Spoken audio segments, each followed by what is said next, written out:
ए अन्याय ए अन्याय असहनीय सह्य करी हब नाही तांकर करुणा कहानी माँ जो दुखरे कहते बापा जो दुखरे कहते संपूर्ण परिवार ता अजा तार मौसी ता मामू ता माई एमाने समस्ते तार पाई आज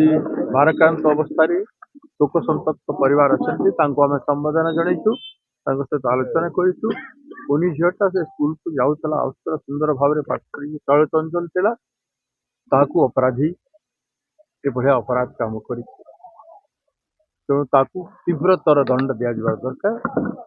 फांसी खुंटर से झुलवार दरकार आम सरकार को अपील करुचु फास्टैग कोर्ट बसई 3 मास भितर ताकू फांसी शुणा जाऊ एवं ताकू फांसी खुंटर झुला जाऊ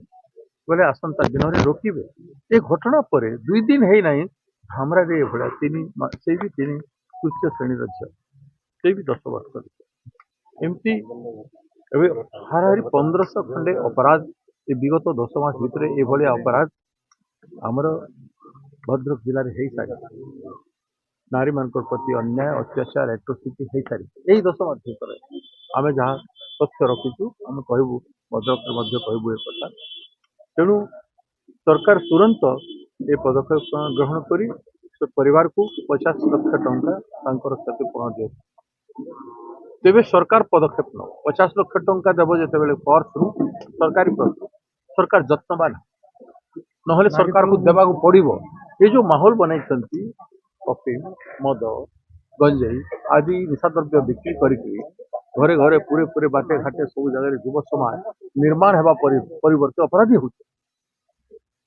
अपराध सरकार को सुगम चली शांतिपूर्ण भाव अच्छी बीजेडी सरकार को कम अपराध अच्छे ये सब तर्क दौरान सरकार भूल मानतु एवं ओडिशा को पुरपल्ली को सुरक्षित रखु ये केवल आम कह